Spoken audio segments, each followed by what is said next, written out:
Welcome to the VET S.O.S. I haven't seen you dance in a while. All right, Keith. Welcome to the VET S.O.S. podcast. Remember, don't drown to see a transition. Grab the VET S.O.S. lifeline. VET S.O.S. is brought to you by the Who You Know Network and a proud member of the Parade Deck community. We can also now be heard on Reach Across America Radio on Thursdays at 4 p.m. Eastern. You can find Reach Across America Radio on iHeart, Odyssey, and the TuneIn app. Today, we have one of my good friends, Jose Velazquez, with us on the show. He's here to talk about his company, Velasquez Media Consulting, and some of the other things he has his hands into to assist our community with the transition process. It's going to be a fun conversation. Can't wait to get into it. But first, Keith, back here with you. How's it going, brother? I am blessed, brother. Living the dream, dancing it up. Yeah, no, it's a good time. We're well into football season. Go Bills! And yeah, it's great to be here. Oh, here we go. Now we're going to start trash talking because of teams. All right. All right, so let's jump into this. We got Jose Velazquez, served 30-year career in uniform and completed his service as the Regimental Sergeant Major of Army Public Affairs for the U.S. Army. He's a lifetime broadcaster who anchored the Army's award-winning flagship newscast. He founded Velasquez Media Consulting in 2020 to help transitioning service members and military spouses learn to use digital networking to reach their employment goals as an industry-recognized certified digital networking coach. He is a Maxwell Leadership Certified DISC consultant and a board member of the Leader Transition Institute. He is also the organization's Director of Communications. Jose is a featured writer and speaker. He also hosts a nationally syndicated radio program, runs a successful YouTube channel, and hosts various live online events. It's quite a bit, and just two of those things are things that I'm involved with as well, being on the Maxwell leadership team and also being a big fan of the Leader Transition Institute and the programs they're running. And that's actually how we met originally, Jose, was through one of those classes. So how you doing today, brother? I'm doing great. I don't know how long I can go with this interview if Keith is a Bills fan. Hey, Keith, we had our I'm a Patriots fan. We had our 20 years, so we had our 20 years. So I'll give you exactly. that. Yeah. Let us have some of that time back now. It's your turn. It's your turn. I don't know if it's our turn. I don't know. But anyway, we'll digress. I am not a NFL fan. I've been very open about that. But I will say that one of my favorite all-time commercials is the Snickers Bills commercial. We're not going anywhere for a while. We're not leaving until we figure out how to win one of these. That was a great one. Saying about the Bills Mafias, we can at least laugh at ourselves, right? So, yeah. and we've all had our years, right? I mean, New England Patriots were horrible for a lot of years because my dad's from Massachusetts. I grew up watching the Patriots and the Red Sox. I still remember Bill Buckner. Look, man, we had our share of disappointments, man. I'll tell you, everybody thinks the Patriots were just that 20-year time frame, and surely those were the days I'll remember. But I remember sitting in bleachers, us, the Patriots, trying to beat, junior high school teams and, maybe not do so well in scrimmages. So yep. I'll take what we got, which is better than, most teams. And now we're moving into a new direction, and I'm excited about that. You team. Exactly. And I got to say, I at least have a soft spot for the Red Sox because as a Mets fan, I also equally hate the Yankees just as much as y'all do. So. Yankees. Oh, my gosh. Oh, my God. Hey, guys, thank you so much for the invitation to come here and spend some time with you. Shawn, I'm so excited to be here with you because, as you noted, we became fast friends when we participated in one of the Leader Transition Institute programs. And so I'm, really excited. And we got a chance to meet in person at the Military Influencer Conference, which I don't know if you're planning on going to the next one. But if you are, we'll see you there. And Keith, I don't know if you go to those events, but if you do, I'm really looking forward to meeting you as well. Yep, so I'll be there. Yeah, awesome, man. I'm looking forward to it, and we'll have some fun. But again, thank you for the opportunity to spend some time with you, and I hope I can share something that's a benefit to to somebody who's listening to us today. I have no doubt you will. Yeah, we'll be there. We'll be doing a live podcast again. Hopefully we cement our guest here pretty soon. But that's beside the fact. But no, it should be another great event, and definitely looking forward to seeing everybody again and hopefully meeting a few new people. So yeah, absolutely. All right, so let's start with your transition. How did your transition out of the military go? Well, like a lot of people, I ended up transitioning during the pandemic, which was an experience unto itself. You know, it was the fanfare was somewhat gone. There were 10 people in the room, socially distanced, and that included my guest, my spouse, who was the only person in the room. Everybody else was on a computer screen, listening in on a Teams. And so, you know, that surely didn't seem very personal, but it was personal in that a lot of people tuned in from my entire career, and the people in the room were incredibly special to me. And so, you know, for that, I'm incredibly grateful. And it was surely a unique experience, but definitely an interesting time to transition, to leave where I was. I was in the Washington, D.C. area, and I knew I wanted a slower pace of life. Even based off of everything you talked about, it sounds like I'm super busy. But it's all fractional, so I'm, you know, very careful with my time these days. But what I will say is, I just wanted to get out of the DC area so that I could live at my own pace in an area that was comfortable for me, based off of my goals, of course. And so I left the DC area in the middle of the pandemic and moved about 45 minutes west of Richmond, Virginia, and have been very, very happy here. And although I miss the friendships up in DC, I don't necessarily miss the Pentagon. It's the best time of year in DC right now, isn't it? With the election Oh season God. going on. Oh, that's the best. Everybody's so happy. Oh, everybody loves everybody. You know, it's just holding hands and just twiddling along. So Yeah, transitioning during COVID, though, did aside from having a social distance and everything, did you have any issues? You know, actually doing the transition process. Well, you know, there were, of course, there were some logistical issues. You know, when it came to the transition, hiring our heroes program. You know, some of the things, and it wasn't by anyone's fault. It was just what it was.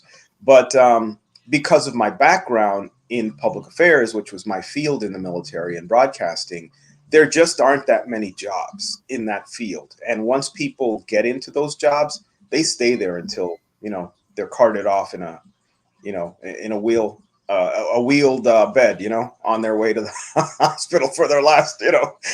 And so, you know, that's the only way you're going to get a job in many of these places. And so I recognized that. I knew that that was going to occur. And so some of the opportunities that were presented to me were just kind of the generic opportunities that are presented to everybody. They weren't of interest to me. And so I gave up my space to somebody else who, you know, could benefit from it, that had a field that, you know, was much more likely to get a job after the military with that. But thankfully, I met a series of people, Michael Quinn over at Higher Military, who actually helped me by creating the program that I became certified in to help people in transition. I really learned a lot about LinkedIn and understood its value very early on in my transition. I grew my network, and that network provided me incredible opportunities to learn, grow, and also to give back, both as a paid employee, or I should say paid contract company owner, but in addition, just jumping on the DMs with people and helping them as they were transitioning. I probably give my program away more than I actually should. But if it's a veteran, I got a soft spot. So I give them what they need to be successful. Understandable, definitely understandable. Okay, so you alluded to the certification. I'm assuming you're talking about the certified digital networking coach. Absolutely, yeah, absolutely. Okay, so before we jump into your media consulting, tell us a little bit about that program. Like, what kind of things were you learning there? Yeah. Well, I think when I was leaving the service, Michael Quinn, who's was the owner, founder, the CEO of Higher Military, which was a program that was really the catch-all umbrella at the time for a series of other programs. It is now Tenova, which is the larger umbrella, but that's neither here nor there. But Mike was really instrumental in bringing together a group of predominantly a bunch of old sergeant majors and a couple of warrant officers, and I think one retired major. We all came together. We were like, all right, what do people need, you know, as they transition? What don't we know that we wish we knew 6 months ago? What don't we know that we wish we knew 12 months ago? And how can we help others figure it out? The military had the COOL program, or I should say the Army did, the COOL program, the credentialing program. And we knew that service members could take advantage of the program that Mike put together if we could get into that credentialing program. That would allow service members to use military money and not out of their own pocket to learn a very formal and structured set of workshops so that they could use LinkedIn to network, to find employment, to figure out who they were. Because by the way, transition is not an event. As you guys know, transition is a process. And so not everybody takes their uniform off and knows exactly who they are the day after they leave the uniform behind. So anyway, getting the certification really helped me create an official presence, feel comfortable that what I was sharing with people was best practices, standardized best practices, approved by both LinkedIn and the digital networking professional program, which was under Tenova and under Higher Military. So that really helped me be able to feel confident that what I was sharing with people was useful. Outstanding. So it sounds like you did a lot of the right moves anyway, doing the certifications and things like that as you're prepared to go. Yeah. It definitely an impressive story, Keith, for someone who did it during COVID. Yeah, I can't imagine. I actually dodged a bullet there. I got out right before COVID hit, so I landed on my feet, and then everything went to crap and shut down on us. So yeah, no, and real, and I think just if anything else, they're all the stronger for it, right? And the experiences that you endured and the challenges and all that, it just equips you even better to give back to the community. I mean, we actually had an interview with Dr. Crane last week. Same kind of concept we were talking about. It's those of us that faced a lot more adversity in our transition it's equipped us to give back to this community and has given us the heart to give back too. So with that said, I'm dying to know. So like Velasquez Media Consulting, tell us about it. What is it, and what benefits can service members gain from it? Absolutely. So there are really two ends of what I do. So when I got out and I began to get the certifications, began to train people, and began to get paid for it as kind of an outside consultant, if you will, to Higher Military, one of the things that I learned about was starting my own business and the benefits of having a business covering that incoming flow of money, how many service members were using an opportunity in transition to start their own small companies. And the county I live in and the state I live in are actually very entrepreneur friendly. And so I took advantage of that and I jumped in, with both feet. And while if you had asked me the day I left the military, will you ever own your own business? I would have just laughed and laughed and laughed. I did not want to have anything to do with owning my own business. 6 months later, I was like, I can't imagine doing it any other way. And so while there were tax advantages to the business, more importantly, it allowed me to develop a structure. So on the B2B side, the business to business side, I developed a formal, contract structure with Higher Military, Tenova, same thing. And so that I was able to receive students from them and have a formal relationship and transactions. But in addition to that, it gave me the opportunity to then formalize a structure so that I could begin to develop relationships, whether those be veterans in transitions, military spouses, I should say service members in transition, military spouses, and then veterans, many of whom had been out of the military for quite a while, but they were still trying to figure out, how do I do this thing? How do I network? And of course, as Keith noted, all of a sudden we were all thrust into this pandemic and trying to figure out how to network when you couldn't go to the local community center or the local whatever and shake hands, the Chamber of Commerce, and meet people and introduce yourself and, pass a resume around and, look into people's eyes. And so all of a sudden we had to figure out how to do it, but how to do it in a way that, that our limited capabilities could foresee. And so Velasquez Media Consulting allowed me to do that.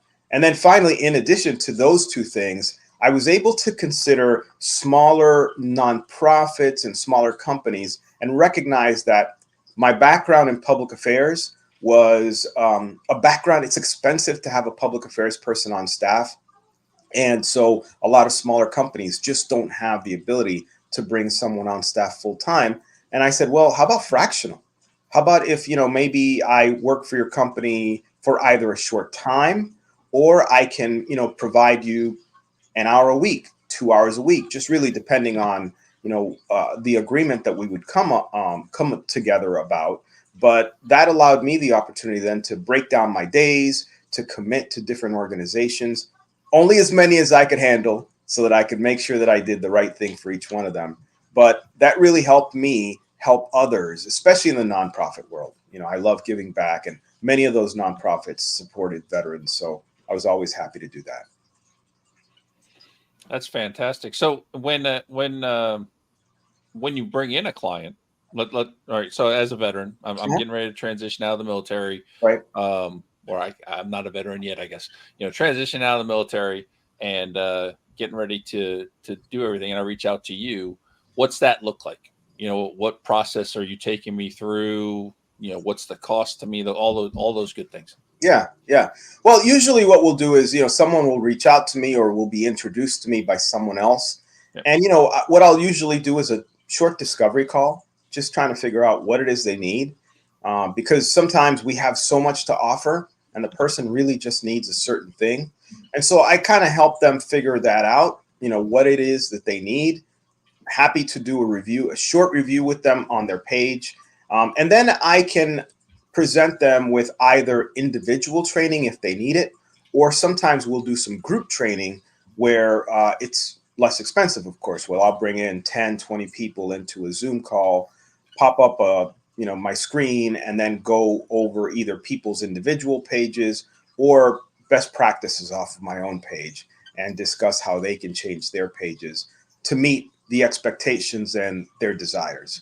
And so I hate to not have a specific number because depends for me, when it comes to the veterans, the service members in transition and military spouses, I do have kind of a scale chart, depending on kind of what ranks they were.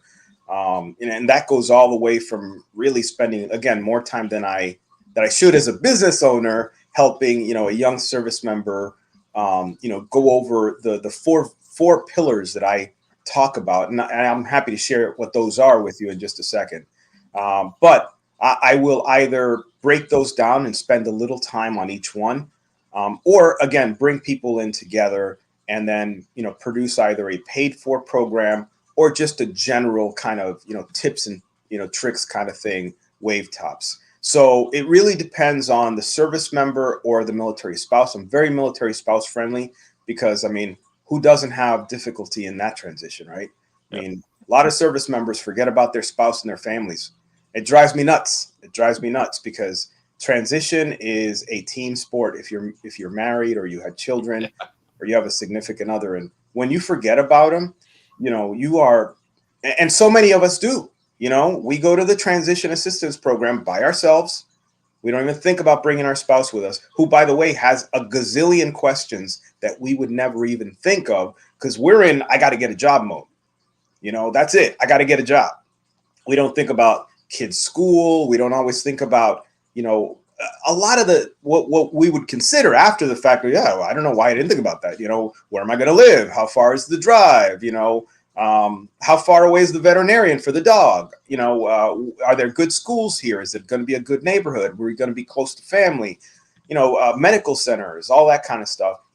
Sometimes you don't, and it's not intentional. You just don't think about that kind of stuff because when we're in the military, it's just taken care of for us, right?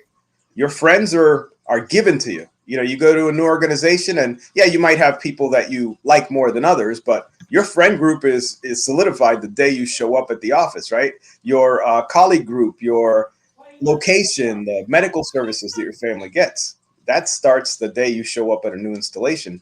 But all of a sudden, you have to be responsible for all of that. So I am very friendly to military spouses and supporting them as well in their transition. But ultimately, again, it's somewhat of a sliding scale. But for major businesses, for example, a lot of them will have a program where, once a year they'll do kind of their annual training, kind of like the military does. And some of it is, everything from kind of inspirational teaching to some actual nuts and bolts HR kind of stuff. So of course, all the general training that people have to do to meet all the requirements, their regulatory requirements. But many times they want people to learn about LinkedIn and its services and how people can benefit from them, not necessarily to go get another job. They don't want everybody to leave, but amazingly, LinkedIn is much more than that. And when they learn to use it for growth, for building professional relationships, all of a sudden, the program is really beneficial to the benefit of the organization. And so for those, I charge as, it depends, right, on the organization, but, it can be as much as $2,000, for a day, or, sometimes half a day. It depends on how many people they're bringing in. And that's fair. That's market value for people who are doing in-depth training. No joke. Literally popping things up on the screen and walking people through profiles, walking people through networking, not just in theory, but in actual practice. Not in theory. That's what I like that. Yeah, people love to talk platitudes, and I do too. Old Sergeant Major, right? I'll just stand here and talk platitudes. But I'd rather show you what buttons to push and what you probably should say, what's most successful. I think more people enjoy that and get more out of that than, Jose talking about the old days. And staying off the grass. Yeah. By the way, I said that number. That's a corporate number. Please, no, I would never ask a service member to pay that kind of money. And to be honest with you, what money I do charge service members, and this is interesting, right? I don't know if you guys have had another guest who's told you this already, but we're babied in the Army or in the service. Everything's given to us. If it needs to be done, someone tells you to do it, right? And it's free, but you're forced to do it because somebody told you. But all of a sudden, in transition, nobody forces you to do anything, and you sort of expect it to be free. And what happens a lot of times is if you give a course away for free, people will sign up, and then they just won't show up. They just won't show up. They're like, whatever, I'll go off and do something else. And so I'm left on a Zoom call by myself, having scheduled time that, is valuable. Our time is valuable, all of us, right? And what I found is if I charge a little bit, just really a nominal fee, people show up because now they got skin in the game. Yeah. And we've heard that before. And that's the thing. We don't discriminate one way or the other here on the podcast. For us, it's all about bringing those resources forward. Absolutely. It's up to the audience to decide what resources they want to use. We just want to let them know what's available out there. And, sometimes there's a lot of truth and you get what you pay for. Yeah. And, but, that there are some great free resources and some great paid resources. Absolutely. You just got to figure out what's best for you. Yeah. Yeah. Well, it's all about showing up, right? If you're the service member in transition, then it's incumbent on you to prepare yourself. Listening to this podcast, for example, this is part of preparing yourself. So I'm hopefully a lot of people are listening. They are.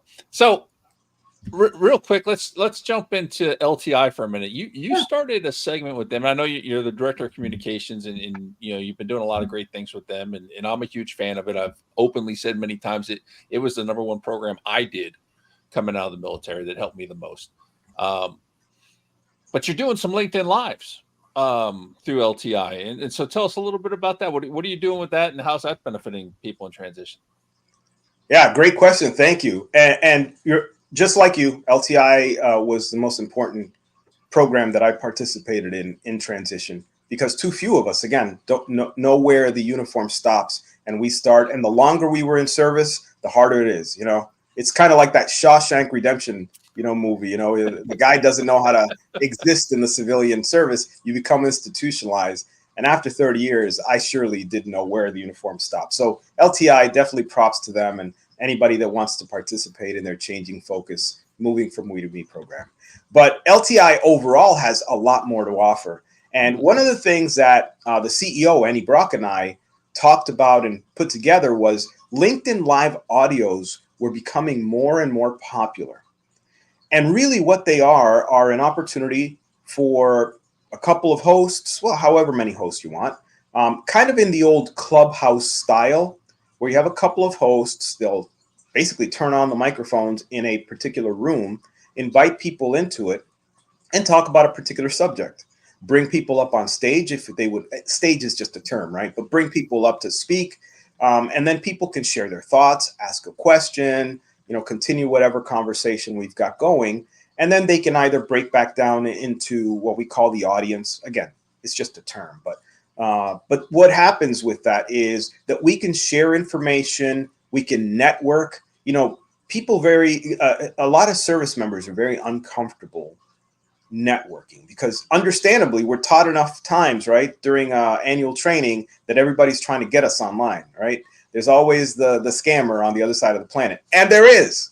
But if you're going to stretch yourself out on LinkedIn and find a network, you have to network. You have to be willing to send people connection requests. And what a better place than somewhere where you have an interest in the topic, you're already in the room, and you can willingly network, send connection requests, and even DM with people while you're still listening, which is one of the really effective things about the LinkedIn live audios.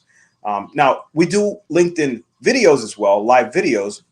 Those are incredibly fun. We're looking at the camera and engaging with people, kind of like we're doing here, right? And people can ask questions and comment, and we can respond to them. But surely, when you're responding, now I'm looking over here somewhere, typing, and I'm not paying attention to the people in front of me.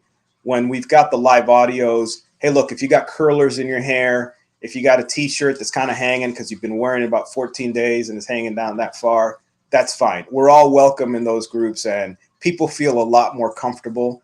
And so we've gotten a lot of benefit out of those, and hopefully others have as well. We talk about everything. We talk about leadership development. We talk about teamwork. We talk about, growing either entrepreneurial.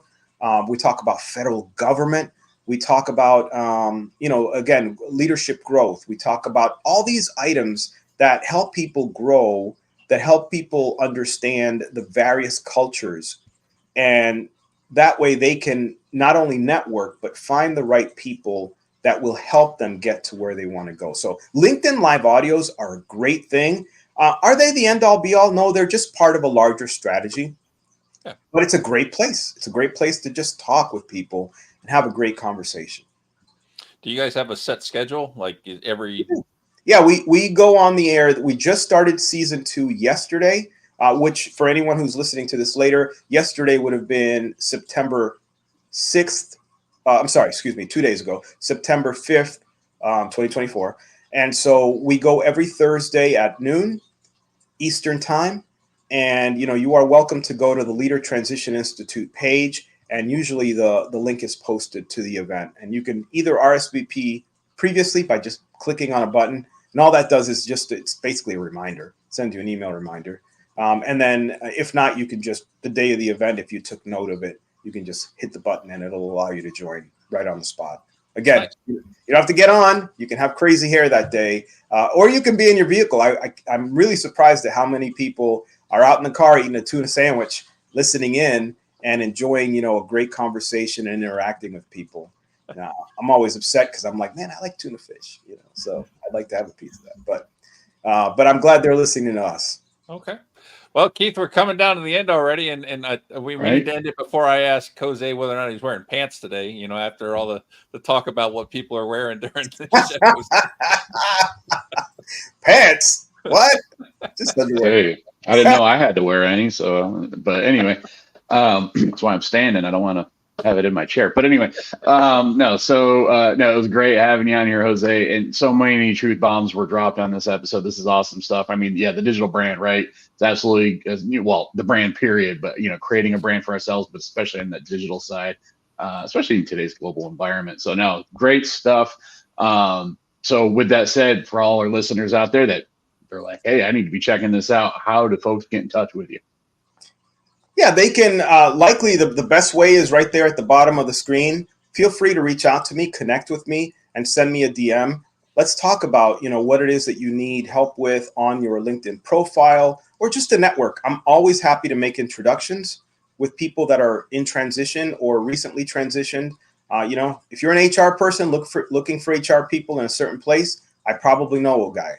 And so let me help you reach out to the right people so that you can, benefit from those relationships. You're on your own on creating the relationship, but at least I can make those introductions. And we can talk about other things. We can talk about how to build your profile, how to engage, how to build a network that's intentional. We can talk about all those other things and whether or not you need my formal services or whether we can just, shoot the what for a little while and you can pick up some things. Awesome. Yeah, really appreciate having you on here, Jose. Thanks for taking the time to join us. On behalf of the VET S.O.S family, we'd like to thank everyone for joining us today. Make sure to follow and subscribe to us on YouTube and your favorite podcast platforms. And remember, don't drown in the sea of transition. Grab the VET S.O.S Lifeline.